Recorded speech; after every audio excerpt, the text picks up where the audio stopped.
It was an extremely dramatic situation. Nothing angers police more than somebody showing up at a door and pretending to be a cop. School police are inside right now questioning students, trying to figure out exactly where this gun might have come from. The governor wasn't ready to call it a crisis, but he said it's definitely going to be one if nothing's done. But these charges seem to have hit home for O.J. Simpson. One of the victims was a 13-year-old boy who was shot here in the ankle. Apparently, this 50-year-old man walked into the casino with a gun and he started shooting down from the mezzanine at people on the casino floor. These are some extremely serious charges. As you heard, attempted murder, battery with a deadly weapon, also battery with substantial bodily harm. Police are here right now serving a search warrant on the house to gather evidence. This is not just a little bit of money that they're looking for. They're looking for millions of dollars, and it's drug money. It's methamphetamine money. He was involved with some kind of a ring, a methamphetamine ring, and these guys come in associated with this ring looking for him, looking for this money. They know that he's been missing since September 11th. That's when that report came in that he was gone somewhere. The family didn't know where he was. They didn't find him. They didn't find the money. They took the kid. Now this kid is worth tens of millions of dollars to this drug cartel. One of the things that the police have said here is that message sent, message received. Who's sending the message? The drug cartel. Who's receiving the message? Well, that would be all of us here. Hopefully, the police want us to find this guy now, this grandfather. He's radio. This is dangerous work, nabbing criminal immigrants who've committed crimes in the U.S., including drug trafficking, burglary, destruction of public property, and an assault with a deadly weapon and larceny. And he has an arrest only for smuggling aliens. So who knows, we might hit that house and there might be a lot of people in there. Friday night's operation started with caravans of unmarked cars fanning across the city. Jim Hayes is in charge. You're looking for dangerous people. You're looking for people that are hiding. You're looking for people that use fictitious names, that will use other people's identities. These people aren't going to be forthcoming with law enforcement. It takes days and even weeks to track them down. It's still hit and miss. Misses at the first two stops, and at the third, their man drives right into the net.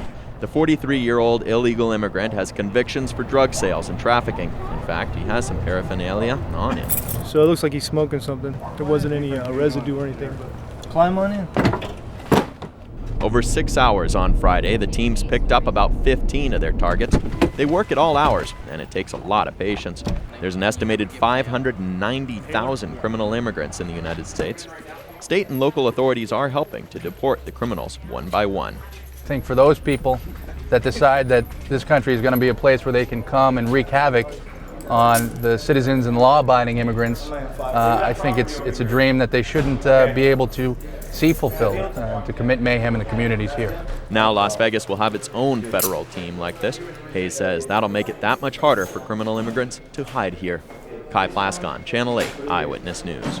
I would have been a nervous wreck too. People at the intersection of Maryland and Cactus couldn't believe their eyes. That's her in the black with the hat? They admired the petite pilot from a distance. I was very scared because I thought she was going to hit me. Manny Charisma was driving when he saw this plane plummeting towards him. Inside that plane in peril was Jack Rajman, looking down. It was very scary to see the cars on the traffic on the street. As Jack was falling to the ground, he remembered what his wife said. My wife told me this morning before we left, have you ever crashed in a plane? So I told her no. And I just really felt the fear about flying, and I had a premonition that we were not going to make it. I don't know why. I just felt very uncomfortable. But while Danny's premonition was coming true, she wasn't even awake for it. I was asleep.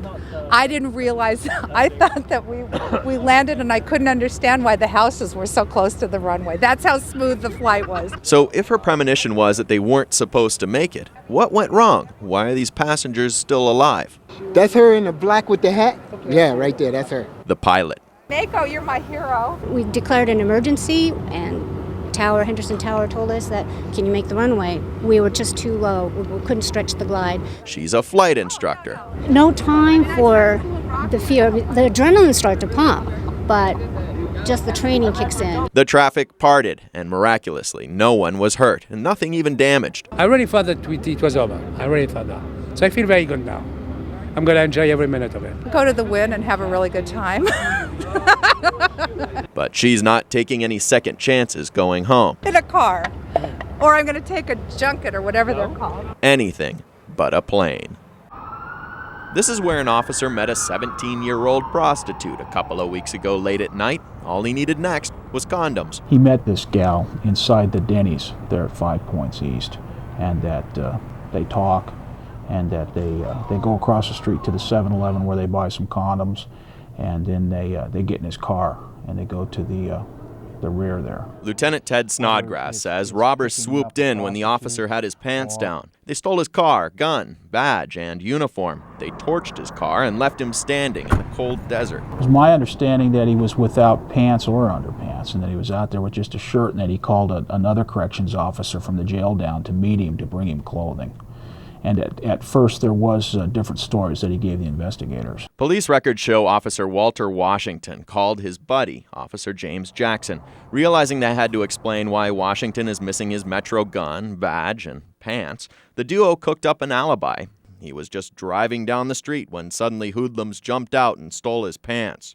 Detectives weren't fooled. So the investigators from robbery began to key in on it right away. Washington cracked under the pressure from detectives, admitting he picked up a young girl who goes by the alias Melissa Anderson. She's a foster child with a tattoo, Gangsta Crip. Last month, she was booked for prostitution into the detention center. That's where Washington worked. She never went to juvenile hall, though, because she faked her name, age, and social security number. Now police can't find her or her possible accomplices. It's kind of interesting because she's born in Romania, and it would lead you to believe that she has some type of affiliation with gypsies. He says she might be part of an Eastern European team of robbers. This kind of incident happens all the time, though, 2 to 3 times a week, he says, often to prominent people who are buying drugs or looking for prostitutes. Generally, the guy is where he shouldn't be, and they're with somebody they shouldn't be.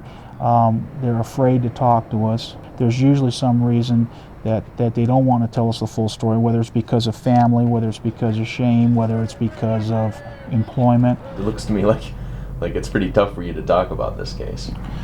No, it's just, it's embarrassing to an extent when you see that cops are human too, that they make mistakes. I don't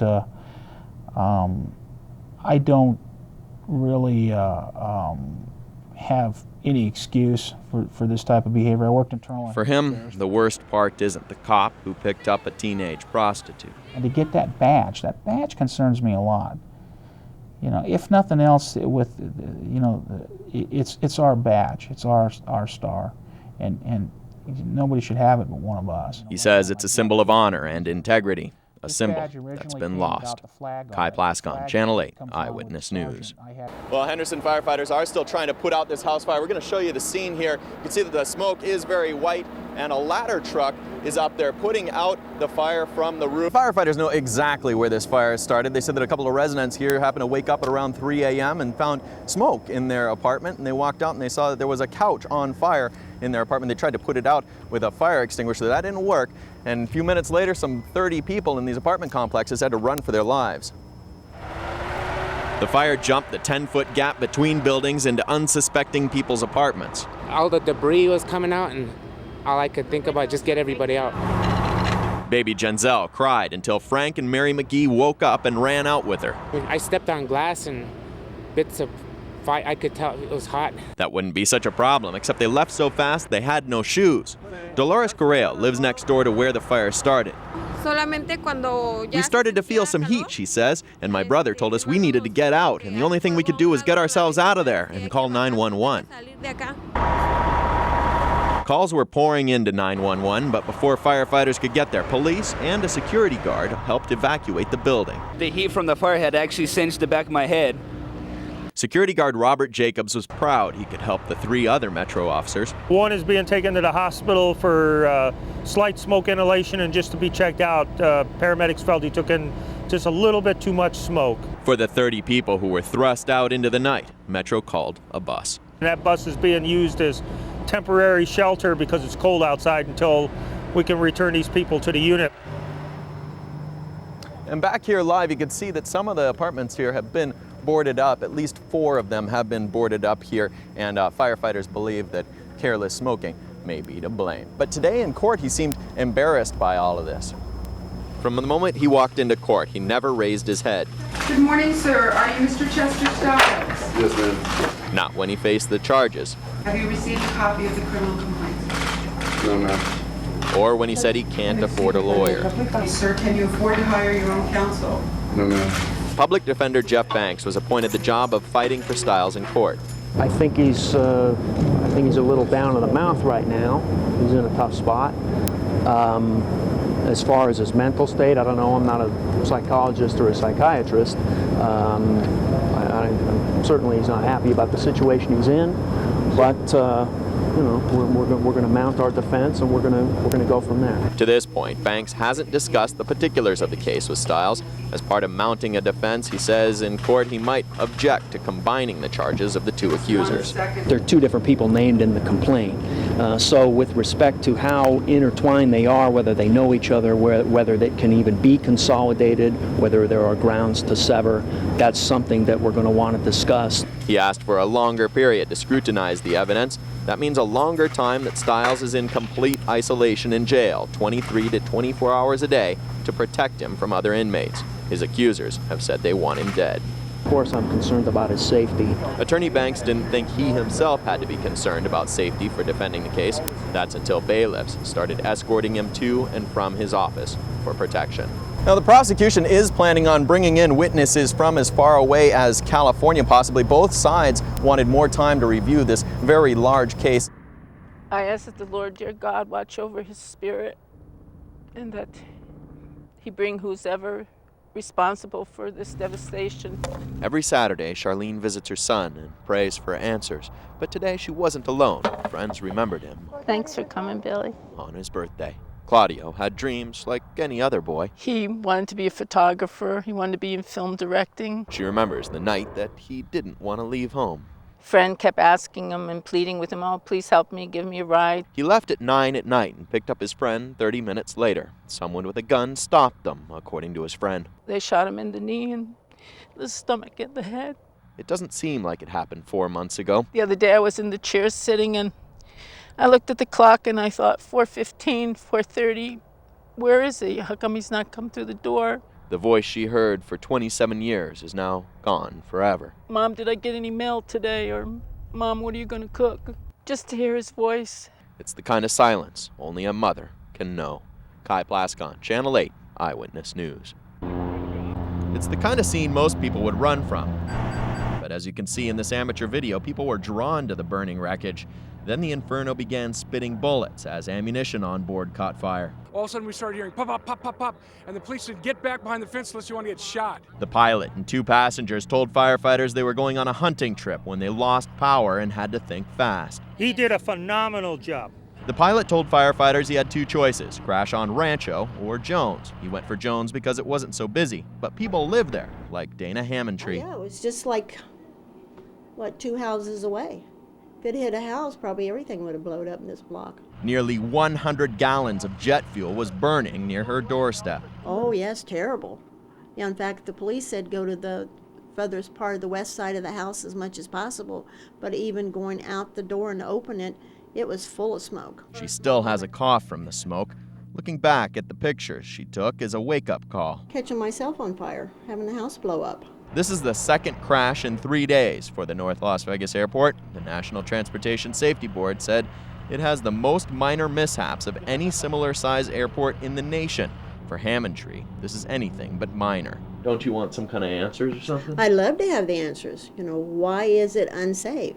Is it too many buildings around? Is it, should the airport be moved or more, something? Of course, the houses can't move, and I know the airport can't move, but they've got to do something.